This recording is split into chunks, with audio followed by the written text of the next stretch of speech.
Muy buenas tardes, tutor Juan Camilo Urazán. Mi nombre es Sandra Suescún, estudiante de la especialización en Neuropsicología de la Educación de la Corporación Universitaria Iberoamericana.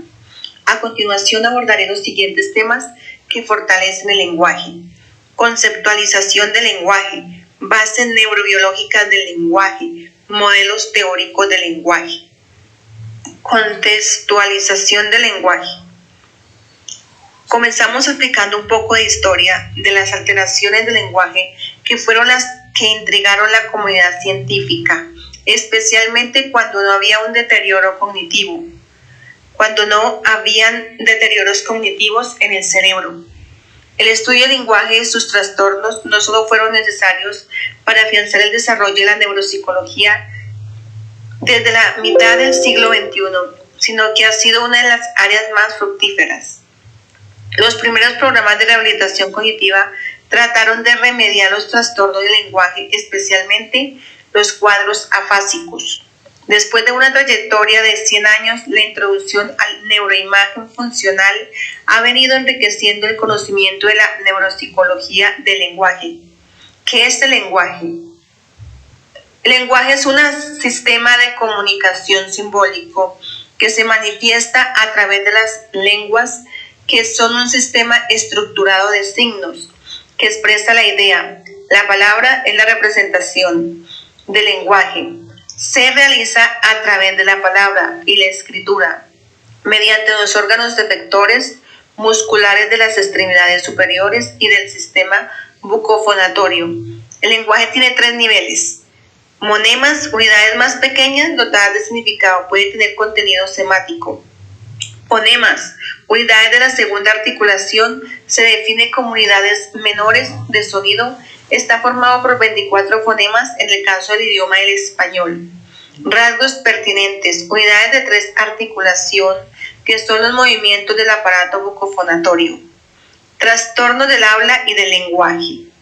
Disprasia espástica, disastria flácida, disastria atáxica, disastria del sistema piramidal. Trastorno del habla o del lenguaje. Los trastornos del habla son alteraciones del habla normal que afectan en gran parte intensidad, en tiempo, en calidad y en ritmo lingüístico, dificultando la posibilidad de expresión oral, estando preservada a la estructura simbólica del lenguaje. Los trastornos del lenguaje afectan a la estructura misma del lenguaje. Son 6 trastornos que a continuación veremos. Disfania, alteración de voz producida como consecuencia de trastornos funcionales de los órganos fonatorios y se manifiesta en el tono y la intensidad del timbre de la voz. Disastria, trastorno de la articulación del habla causado por alteraciones neuromusculares. Afasia, trastorno del lenguaje tipo comprensivo, hablado y escrito como consecuencia de una lesión cerebral en las áreas que regulan el lenguaje.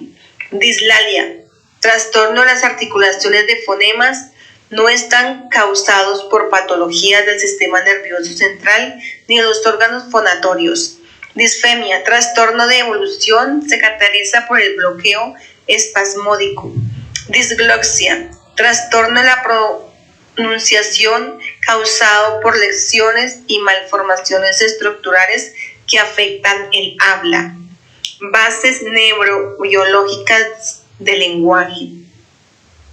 El lenguaje es un claro ejemplo de una función superior del cerebro, cuyo desarrollo se sustenta en un lado de una estructura anatomofuncional genéticamente determinada, por otro lado en un estímulo verbal que le da al entorno.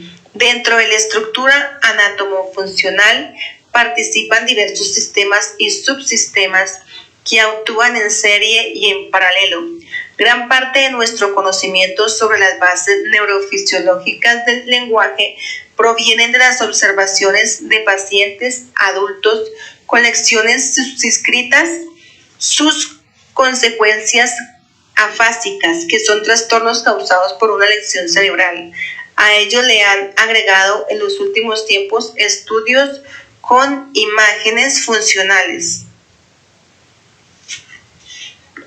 Sistema funcional del lenguaje. Según Damasio, en el lenguaje operan tres sistemas funcionales. Primer sistema instrumental, correspondiente a la región prerictiliana del hemisferio dominante, donde tiene lugar el procesamiento fonológico.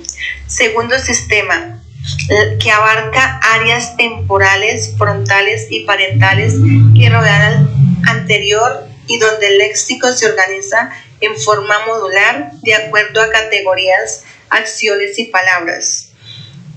Y conexiones. Sistema semántico que incluye extensas áreas corticales de ambos hemisferios, asiento de conceptos y significados. La evolución que sigue el niño en su desarrollo para llegar a la organización neurolingüística del cerebro adulto requiere la integridad y el adecuado funcionamiento de estas estructuras predominantes, ubicadas en el hemisferio dominante. Se basa en las diversas teorías sostenidas en la literatura médica, especial en los mecanismos físico-patogénicos,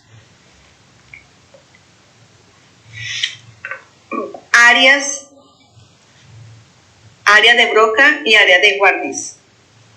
Desde el sistema operativo de área de Broca, que es una parte neuronal involucrando al ordenamiento de fonemas y palabras, de la elaboración relacionada con el lenguaje gramatical. También es el sitio de acceso al verbo. La palabra funcional es la mayor dificultad sintáctica en la lección del área de Broca. Estos elementos en diferentes partes en la oración que se refiere a la misma cantidad difícil del trabajo del área de Warnick, procesador de los segundos y los sonidos del habla, y recluta el ímpetu auditivo para que la cartografía como palabra se utilice subsecuentemente para evocar conceptos, pero no es un solucionador de palabras, pero es parte del sistema y es necesario para implementar sus sonidos constitutivos en la forma de representaciones interna y auditiva, en las técnicas que dan apoyo a las vocalizaciones emergentes. Su función es la descodificación fonética y no la interpretación semántica, pero su lección al afectar la descodificación de los fonemas constitutivos de las palabras aborda el ingreso de la misma al pol del semántico. Procesamiento del lenguaje. Existe un tercer componente desde el sistema instrumental ubicado en la región parietal inferior que participe en la memoria fonológica del corto plazo. La región posterior del lenguaje de Warnis se conecta con la área motora y premotora a través de dos vías. Primera vía, corte cortical. Segunda vía, corte subcortical, que involucra a los ganglios basales del hemisferio izquierdo y el número antelateral del tálamo. La primera, en la que empleamos en el aprendizaje asociativo, implica un control más elevado y consciente, mientras que la segunda corresponde al aprendizaje de hábitos. Ambas vías pueden funcionar juntamente en paralelo durante el procesamiento del lenguaje, un sistema u otro que predominan según la naturaleza de adquisición del lenguaje. Modelos teóricos. Paul Broca fue un cirujano, neurólogo y antropólogo. Sus principales estudios fue el tratamiento de las aneurismas y contribuyó con el origen de las afasias, que es la dificultad del habla en las personas. Pero lo que hizo famoso fue el hallazgo del centro del habla, conocido como el área de Broca, que es una afasia motora que impide la dificultad para recordar los movimientos necesarios para la producción de lenguaje hablado o escrito, que se encuentra en la tercera circunvolución del lóbulo frontal del hemisferio izquierdo. Llegó a este descubrimiento estudiando los cerebros de pacientes afásicos. Ya sabemos que es la incapacidad para hablar. En 1861, al estudiar el cerebro de un paciente apodado Tan, porque era lo único que podía emitir, Broca descubre que tenía una lección al lado del cerebro, precisamente el área que controlaba el habla. 1864. Estudió el cerebro de 8 pacientes y se dio cuenta que todos tenían una lesión en la corteza prefrontal interior del hemisferio izquierdo. Desde ahí se deriva el nombre de área de Broca. Karl Warnes, neuropsiquiatra alemán. Sus trabajos sobre el concepto sintomático de la afasia y la descripción de la alteración de la percepción del lenguaje, denominada afasia de Warnes o afasia sensorial. En las investigaciones neurológicas de los trastornos del lenguaje, él aplicó el modelo de asociacionistas, con lo que pudo establecer la existencia de ciertas afasias como la de conducción, y se ignoraban que existían hasta entonces. La afasia de Warnes, 1874, llamada actualmente sensorial, impide recordar el significado del lenguaje hablado o escrito y tiene su causa en alguna lesión o daño sufrido en el lóbulo temporal del cerebro. Frente a ello, la llamada afasia de Broca, que había sido ya descubierta por el francés Paul Broca, es una afasia motora que impide recordar los movimientos necesarios para la producción del lenguaje hablado y escrito y tiene su origen en una lesión del lóbulo frontal. Ejemplo, cómo se relaciona el área de Broca y el área de Warnes. Warnes realiza la recodificación auditiva de la función lingüística, se relaciona con la comprensión del lenguaje. Broca ejecuta la producción del lenguaje, procesamiento del lenguaje y comprensión articulada. Lewin, 1885. El modelo es sencillo. En el área de Broca, este autor afirma que produciendo el lenguaje contiene también la representación articulatoria necesaria para producir frases. La segunda es de Warnes y él está de acuerdo con él, que contiene la huella léxica de la forma auditiva de la palabra y su principal función es la percepción del habla. Mantiene también la conexión postulada por Warnes, que entre ambas áreas sugiere un área conceptual representada usualmente en el cerebro. Alexander Lucia aborda la anatomía y fisiología del cerebro y su sistema nervioso desde una perspectiva funcionalista. Este autor desarrolla de manera aplicada procesos neurofisiológicos, particularmente el centro de interés en lesiones con afasia, que es el desorden del lenguaje producido por daños en una área específica del cerebro que controla la comprensión y expresión del lenguaje. Puede generar la incapacidad para que una persona se pueda comunicar de forma correcta. Consecuencias son lesiones traumáticas, alteraciones de la memoria, atención y percepción, y sin dejar a un lado los procesos biológicos. Del flujo informativo entre los diversos componentes, Alexander Lucia explica su modelo. Primer bloque. Su modelo lo explica en 3 bloques. Primera unidad funcional. Compromete el tronco cerebral y el sistema límbico, regula las diferentes funciones biológicas y los ciclos de sueño, los patrones innatos de conducta y elaboración de procesos de la memoria.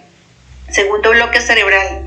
Está constituido por las regiones del cerebro lóbulo parietal, lóbulo temporal y occipital. Su función es la recepción del procesamiento de análisis, síntesis y almacenamiento de informaciones sensoriales. Tercer bloque. Constituido por los lóbulos frontales, su función principal se relaciona con la formación de planes y programas de acción, su regulación y verificación. Esta teoría tiene trascendencia en clínicas, investigación neurológica y neuropsicología. ¿Cómo funciona la teoría de Alexander? La veremos en la imagen. Otro precursor del lenguaje es Noah, que se posiciona en los enfoques naturalistas, en el que el lenguaje tiene un carácter innato, universal, entendiendo que el habla materna se adquiere de forma automática a partir de principios inconscientes durante el periodo crítico. Para defender su hipótesis, desarrolla la teoría de la gramática universal, con lo que surgirá la existencia de una estructura mental innata que permite la producción y comprensión del lenguaje, posibilitando así la adquisición de este, que requiera de muy poco para su funcionamiento. Desarrollo y funcionamiento. De igual modo, la imitación toma un papel relevante y su modelo, por lo tanto, se sitúa en la teoría del lenguaje, que es el resultado de descifrar un programa genéticamente determinado, pero supone que los seres humanos al nacer poseemos un patrón lingüístico básico al que se amoldan todas las lenguas. Afirma que la persona no nace programada para aprender un lenguaje en concreto, sino que se amolda al lenguaje que está expuesto todo el tiempo. Si los padres, por ejemplo, hablan español, el niño va a aprender a hablar español. Lo mismo sucede con los otros idiomas. Gracias. Muchas gracias.